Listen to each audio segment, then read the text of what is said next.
سب سے خطرناک غلامی وہ ہے جب ایک قوم اپنے آپ کو آزاد سمجھتے ہوئے بھی طاقتور کے سامنے جھکنے کو ہی بقا کا ذریعہ سمجھے۔ دوستو، یہ جملہ بالکل درست طور پر پاکستان کی حالیہ خارجہ پالیسی پر صادق آتا ہے۔ وزیر اعظم شہباز شریف کی امریکی صدر ڈونلڈ ٹرمپ سے ملاقات اور پھر انہیں امن کا علم بردار قرار دینا دراصل اس ذہنیت کی عکاسی کرتا ہے جسے ایڈورڈ سیڈ نے نوآبادیاتی غلامی کہا تھا۔ پاکستان جس نے ایک مشکل وقت میں بھارت کے سامنے اپنی طاقت منوائی تھی اور عالمی سطح پر ایک عزت کمائی تھی، اس ملاقات میں پھر اسی پرانے احساس کمتری کا شکار نظر آیا۔ شہباز شریف کی زبان سے ٹرمپ کے لیے تعریفیں ہونے لگی، جیسے کوئی کمزور طالب علم اپنے استاد سے محض نمبر لینے کے لیے ایسی صفات بھی منسوب کر دے جو استاد میں ہو ہی نہیں۔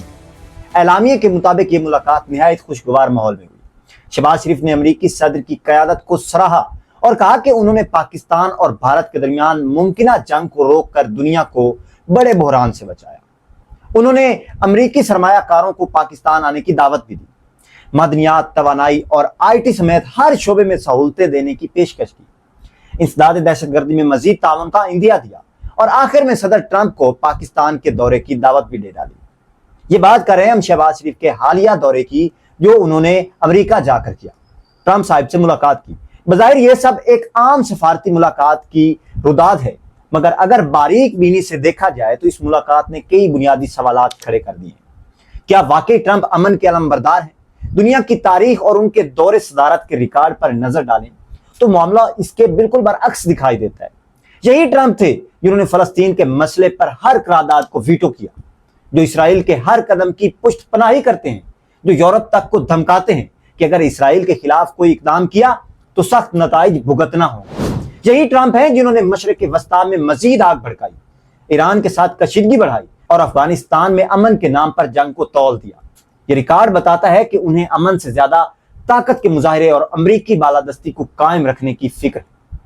تو پھر پاکستان کے وزیر اعظم کا ٹرمپ کو امن کا علم بردار کہنا کیا حقیقت میں درست ہے یا محض خوشامد پر مبنی ہے؟ کیوں وہ ایسا کر رہے ہیں؟ پاکستان کے پاس موقع تھا کہ وہ اس ملاقات کو اپنے قومی موقف کے اظہار کے لیے استعمال کرتے، کشمیر پر بات کرتے، فلسطین کو اجاگر کرتے یا کم از کم بھارت کی انتہا پسندی اور جارحانہ رویے کی نشاندہی کرتے، لیکن اس کی بجائے ایک ایسے صدر کو امن کا ہیرو قرار دیا گیا جس نے عالمی سطح پر جنگوں کو ہوا دی۔ اس سے دنیا کو یہ تاثر ملا کہ پاکستان ابھی بھی اپنے اصل مسائل کو طاقتور کے سامنے رکھنے کا حوصلہ نہیں رکھتا، بلکہ وہ اپنے سب وسائل اور تعاون پیش کر کے عالمی طاقت سے کچھ رعایت لینے کی پالیسی پر گامزن ہے۔ حالانکہ شہباز شریف نے یہ بات نہیں کی ہوگی، بلکہ یہاں پر ایک اور بات سامنے آتی ہے کہ ٹرمپ نے ضرور کہا ہوگا کہ آپ اسرائیل کو تسلیم کریں۔ یہ رویہ بالکل اس طالب علم کی مانند ہے جو استاد کی خوشنودی کے لیے ایسی صفات بھی بیان کر دیتا ہے جو حقیقت میں استاد میں موجود ہی نہیں ہوتی۔ سوال یہ ہے کہ کیا ایک ایٹمی طاقت رکھنے والی قوم اسی ذہنیت کے ساتھ آگے بڑھنا چاہیے اس کو؟ پاکستان نے مئی میں بھارت کی جارحیت کا منہ توڑ جواب دے کر دنیا کو یہ باور کرایا تھا کہ وہ ایک ذمہ دار اور مضبوط ریاست ہے۔ بھارت کے غرور کو توڑنے کے بعد عالمی برادری پاکستان کو ایک باوقار فریق سمجھنے لگی تھی، مگر اس ملاقات کے بعد ہم نے اپنی ہی بنائی ہوئی عزت کو کمزور بیانات کے داؤ پر لگا دیا۔ اصل حقیقت یہ ہے کہ امریکہ کو کبھی پاکستان کی خود مختاری سے دلچسپی تھی ہی نہیں۔ امریکہ ہمیشہ اپنے مفادات کے لیے تعلقات رکھتا ہے۔ جب دہشت گردی کے خلاف جنگ میں پاکستان کی ضرورت تھی تو سب سے زیادہ ساتھ دینے کی باتیں کی گئی، اربوں ڈالر کے وعدے کیے گئے کہ ہم آپ کو اربوں ڈالر دیں گے، پاکستان میں ہم یہ پروجیکٹ کریں گے، اور پاکستان کو فرنٹ لائن اسٹیٹ کہا گیا۔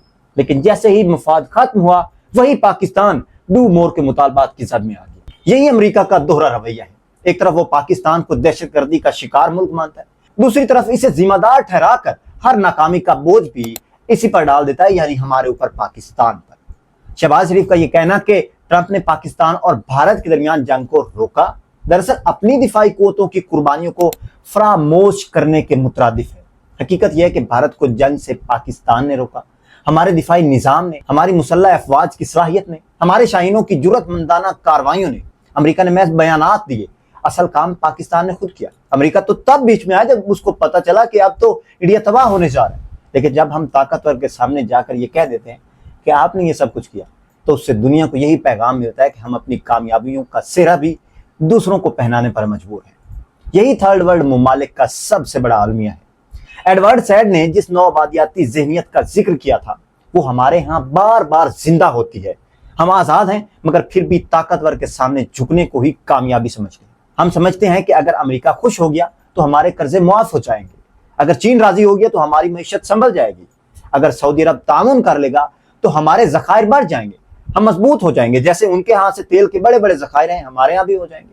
لیکن حقیقت یہ ہے کہ کوئی بھی ملک اپنی عزت اور خود مختاری بیچے بغیر ترقی نہیں کر سکتا۔ دنیا کی تاریخ میں جو اقوام باعزت کھڑی رہیں انہوں نے مشکل وقت میں بھی خوشامد کی بجائے اصولوں پر ڈٹے رہنے کو ترجیح دی۔ پاکستان کے عوام اس رویے کو بڑی مایوسی سے دیکھتے ہیں، خاص طور پر نوجوان نسل دنیا بھر میں خود مختاری اور عزت کے خواب دیکھتی ہیں۔ وہ چاہتے ہیں کہ ہم بھی خود مختار بنیں۔ ان کے لیے یہ مناظر ایک دھچکا ہے۔ اگر ہمارے حکمران اپنی زبان سے طاقتور کو امن کا ہیرو بنا دیں تو پھر عوام اپنی آواز کس کے سامنے بلند کریں گے؟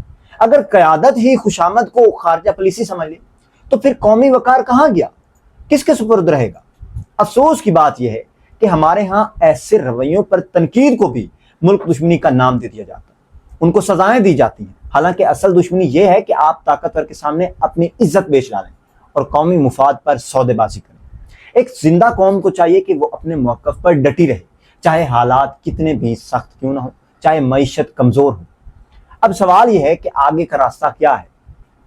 سب سے پہلے تو یہ ماننا ہوگا کہ پاکستان کو اپنی خارجہ پالیسی میں کم از کم اتنی خود مختاری ضرور دکھانی چاہیے، اتنا خود مختار ضرور ہونا چاہیے کہ دنیا کو لگے کہ یہ قوم اپنی عزت جانتی ہے۔ دنیا کے بڑے ممالک ریاستوں کے ساتھ تعلقات رکھتے ہیں، افراد کے ساتھ نہیں۔ پاکستان کی عزت و وقار ریاست کا سرمایہ ہے، اسے وقتی رعایتوں اور خوشامد کی سیاست پر قربان نہیں کیا جا سکتا۔ یہ آپ کو سمجھنا چاہیے، یہ سمجھنا ہوگا۔ پاکستان کو چاہیے کہ اپنی نوجوان نسل کو یہ شعور دے کہ عزت کبھی بھیک میں نہیں ملتی، یہ صرف موقف پر ڈٹنے اور قربانی دینے سے حاصل ہوتی ہے۔ یہی قائد اعظم کا پیغام تھا، یہی اقبال کی تعلیم تھی، اور یہی کسی بھی زندہ قوم کا رویہ ہونا چاہیے۔ اگر ہم نے یہی روش جاری رکھی تو ہماری آئندہ نسلیں ہمیں معاف نہیں کریں گے۔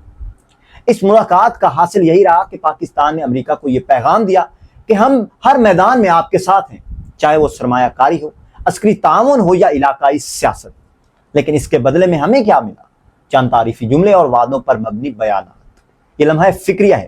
اگر ہم نے اپنی خود مختاری پر سمجھوتا جاری رکھا تو آنے والی نسلیں ہمیں ایک کمزور اور مجبور قوم کے طور پر یاد کریں گی۔